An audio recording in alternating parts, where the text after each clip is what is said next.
J, game? Talaga.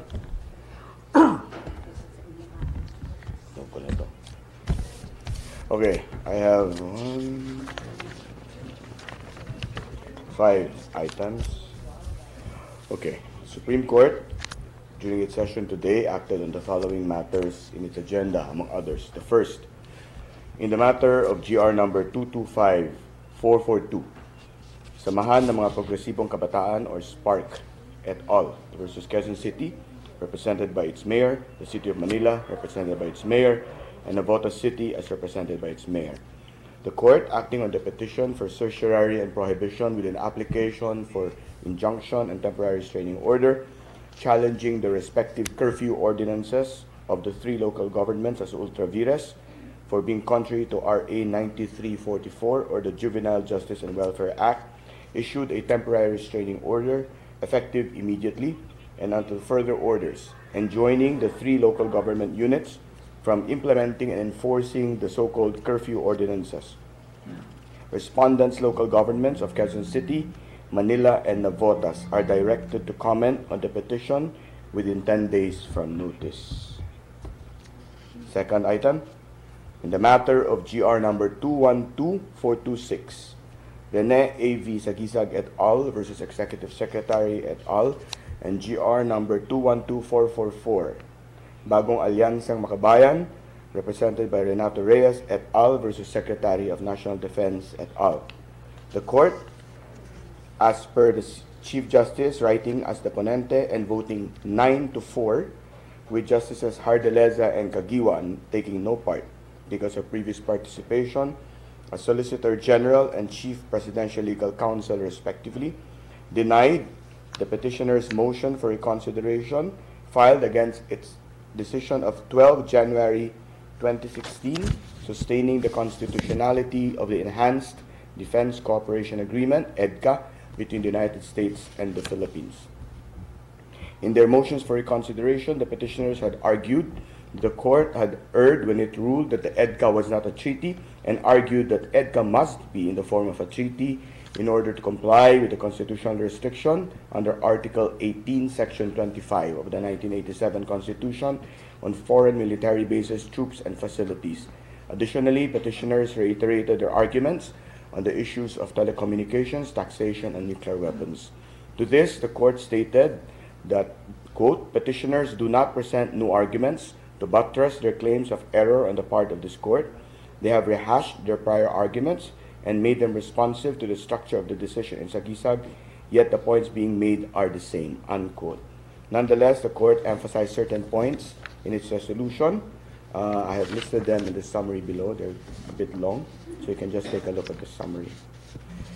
There are 4 justices who have dissented, the same justices who dissented from the original decision. These would be Justices De Castro, Brion, Bernabe, and Leonen.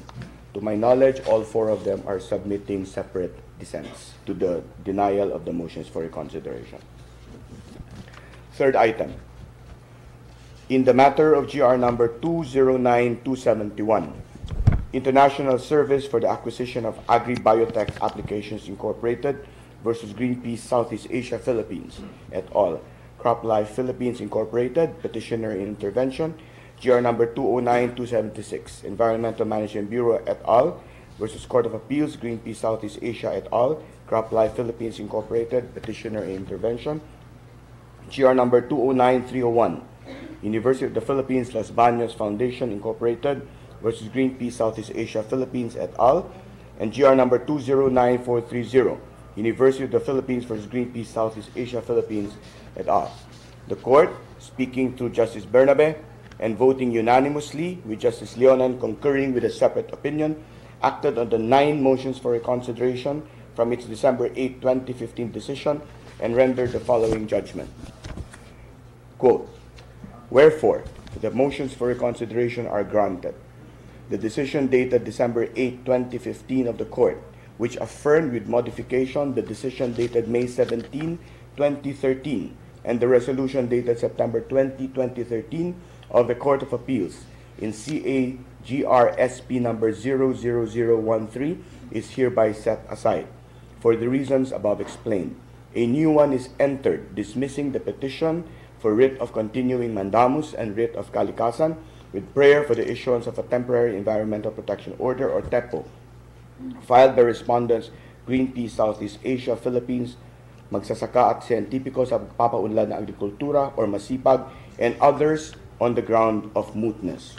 In so holding, the court agreed with the movant's argument that the case should have been dismissed for mootness in view of the completion and termination of the BT Talong field trials and the expiration of the biosafety permits. It also stated that the court should not have resolved the case on its substantive merits due to mootness and should also not have acted on the constitutional question, i.e., whether DAO 08-2002 was unconstitutional, as this matter was only collaterally raised. The court explained that it is not empowered to decide moot questions or abstract propositions or to declare principles or rules of law which cannot affect the result as to the thing in issue in the case before it. Again, there's a summary of what the court said, but let me just state the ratio of the court for its ruling. Quote, all told, with respondents' petition for writ of kalikasan already mooted by the expiration of the biosafety permits and the completion of the field trials subject of these cases, and with none of the exceptions to the mootness principle to properly attend, the court grants the instant motions for reconsideration, hereby dismisses the aforesaid petition. With this pronouncement, no discussion on the substantive merits of the same should be made. Unquote. Item 4, in the matter of GR number 225208, J. Manalo Ilagan versus Comelec, Henry Lackey, and Gualberto Silva. The court dismissed the petition for certiorari challenging Comelec's resolutions canceling petitioner Ilagan's certificate of candidacy for mayor of Mataas na Kahoy, Batangas on the ground of material representation. Petitioner Ilagan had filed his certificate of candidacy in October 2015 for mayor. This was then opposed by the then Vice Mayor, Mr. Lackey, who filed a petition to cancel Ilagan's certificate of candidacy on the ground of material misrepresentation of his eligibility because Ilagan was then a fugitive from justice. Ilagan had been charged with rape in violation of the law against human trafficking, RA 9208, has evaded arrest and remains at large. The Comelec 2nd Division cancelled Ilagan's COC. The Comelec and Bank did affirm the Comelec 2nd Division's decision. Ilagan's proclamation as mayor was annulled, and respondent Silva, who had then intervened as party, was proclaimed as mayor. Petitioner sought recourse to the court on the ground that the Comelec committed grave abuse of discretion in cancelling his certificate of candidacy and proclaiming Silva, on the ground that he, Ilagan, did not materially misrepresent as he was not a fugitive from justice. The court did not agree with Mr. Ilagan and dismissed his petition. Last item, it's an administrative case involving a judge.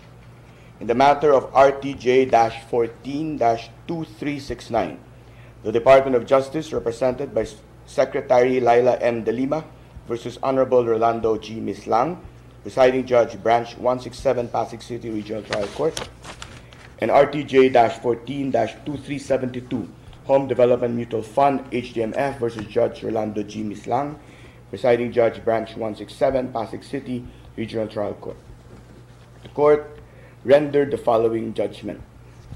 Wherefore, premises considered, the court finds Judge Rolando G. Mislang, Regional Trial Court, Pasig City, Branch 167, guilty of gross ignorance of the law in AM numbers RTJ-14-2369 and RTJ-14-2372, and orders his dismissal from service with forfeiture of retirement benefits, except leave credits, and with prejudice to his employment in any branch or instrumentality of the government, including government-owned and controlled corporations.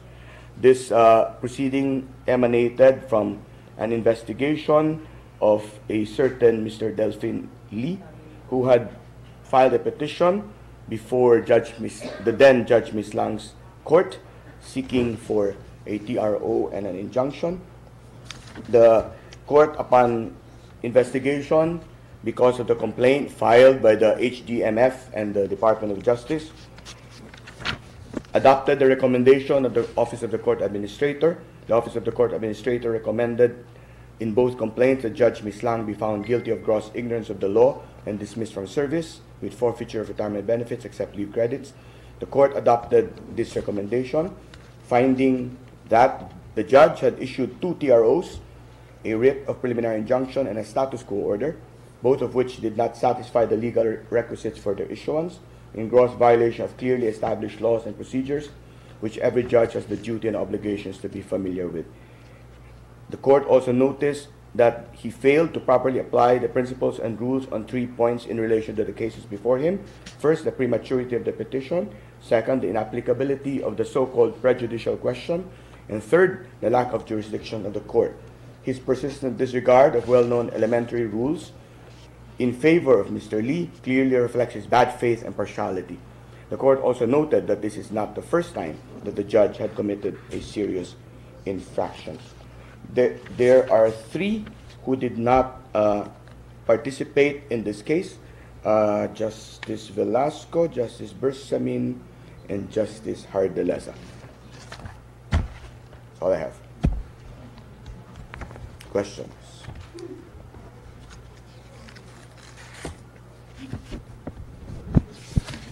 Wala. Going once, twice. Okay, thank you.